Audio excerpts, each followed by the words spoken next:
মামুনি, আজকে আমি স্কুলে যাব না। দেখো তুবা, তোমার এসব ফাঁকিবাজি চলবে না। স্কুলে যেতেই হবে। তুবার মায়ের উপর রাগ হয়, মুখ ফুলিয়ে বসে থাকে। একবার বড় আপা বলেছিল তুবাকে মা বড় বটগাছের পাশ থেকে কুড়িয়ে নিয়ে এসেছে। আসলেই কি তবে সেসব সত্য? এই মহিলা কি তুবার মা না? যদি মা হতো তাহলে জোর করে স্কুলে পাঠাবে কেন? তুবার ছোট মনে অনেক প্রশ্ন। এর ভিতরেই সাবিনা বারিন্দা থেকে স্কুল ড্রেস, জুতা নিয়ে আসে, সাথে চিরুনি আর ফিতা। মেয়েকে কোলের ভিতরে বসিয়ে চুল আঁচড়ে দেয়। তুবার চোখ থেকে পানি ঝরে। সাথে ভেজা শালিক যেমন বারান্দায় পালক বসিয়ে থাকে তেমনি মুখ ফুলিয়ে বসে আছে। সাবিনার মেয়ের মুখ দেখে মন খারাপ হয়।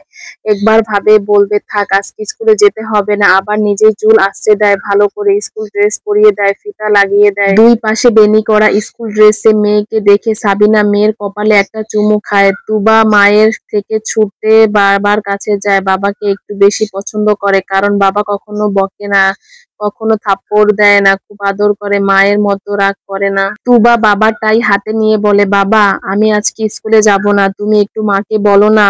মাহমুদ মেয়েকে কোলে তুলে নিয়ে বলে, মা চলো, আজকে আমি তোমাকে স্কুলে দিয়ে আসি, সাথে না হয় আইসক্রিম। তুবা বলে, সত্যি তো? তুবার মায়ের কঠিন আদেশ, আইসক্রিম খাওয়া যাবে না, কারণ রাতের বেলা তুবার কাশি হয়, কাশি কমলে তখন আইসক্রিম খেতে পারে। বাবা যেহেতু আইসক্রিমের কথা বলেছে এখন খুশি লাগছে, তারপর আজকে বাবার সাথে করে নিয়ে যাবে, এখন ডাবল খুশি। সাবিনা টিফিন বক্স হাতে নিয়ে আবার ঘরে আসে, মেয়েকে কাছে টেনে বলে, মামুনি তোমার মন খারাপ, রাগ করো না, শুনো আজকে স্কুল থেকে আসলে তোমাকে নিয়ে খালামণির বাসায় যাব। তুবা আবার খুশি হয়, খালামণির বাসায় যেতে ভালো লাগে। বড় আপুর ঘরটা অনেক সুন্দর, সেখানে অনেক সুন্দর সুন্দর জিনিসপত্র আছে। বড় আপু ছবি আঁকে, তুবাকে সেই ছবি আঁকা শেখায় রং দিয়ে, বেশ ভালোই লাগে। তুবার বাবার সাথে স্কুলে চলে যায়।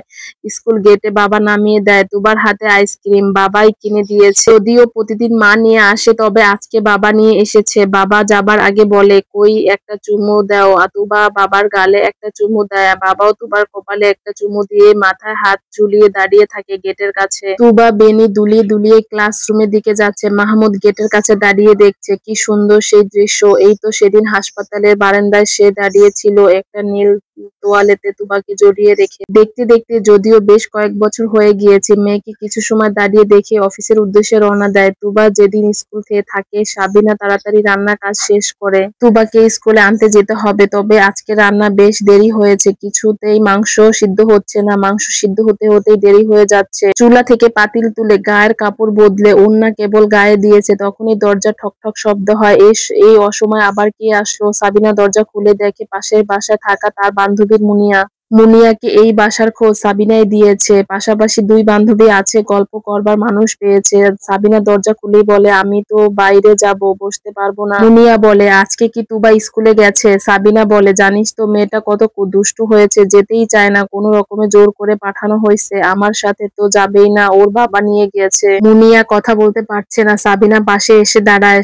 সাবিনা বলে, কি হয়েছে তোর? মুনিয়া বলে, তুই কি টিভি দেখিসনি? টিভি দেখার সময় কই, রান্না করলাম কেবল শেষ করলো, গোসলও করিনি, ঘামে ভেজা পোশাক পাল্টেই রওনা দিচ্ছি স্কুলের দিকে। মুনিয়া হাতের ফোনের সাবিনার সামনে ধরে। সাবিনা কোনো কথা বলতে পারে না, দুই চোখ ভিজে ওঠে। মাহমুদকে কল দিতে কাঁদতে কাঁদতে স্কুলের দিকে ছুটতে থাকে। মুনিয়া সাবিনাকে একা ছাড়েনি, সাথে এসেছে। এতক্ষণে মানুষের ভিড় হয়ে গেছে, আকাশ ছুঁয়ে যাচ্ছে ধোঁয়ায়, সবাই সেই ধোঁয়া দেখছে। আশেপাশে মানুষের আর্তনাদ, বাতাস ভারী হয়ে উঠছে, বাচ্চাদের চিৎকার, মানুষের ছোটাছুটি। তুবাদের স্কুল ভবনের উপর একটা বিমান বিধ্বস্ত হয়ে পড়েছে। ক্লাসরুমে স্টুডেন্টরা ছিল, সেই অবস্থাতে বিমান বিধ্বস্ত হয়। সাবিনা কাঁদতে পারছে না। মাহমুদ ভিড় ঠেলে সাবিনাকে খুঁজে পায়, দুজনেই কাঁদছে। কেন যে আজকে জোর করে তুবাকে স্কুলে পাঠিয়ে দিল? যদি একদিন স্কুল না আসতো কি এমন হতো? কিছুই হতো না, সবার বাচ্চারা আসছে, বা সাবিনার বাচ্চা কোথাও নেই। আজকের এই গল্পটি মাইলস্টোন স্কুল অ্যান্ড কলেজের উপর যে বিমান বিধ্বস্ত হয়েছে সেই ঘটনা আলোকে এই গল্পটি সাজানো হয়েছে। আসলে এই ঘটনাটি খুবই মর্মান্তিক। পরবর্তী ভিডিওতে দ্বিতীয় পর্ব শেয়ার করা হবে। সবাই ভালো থাকবেন।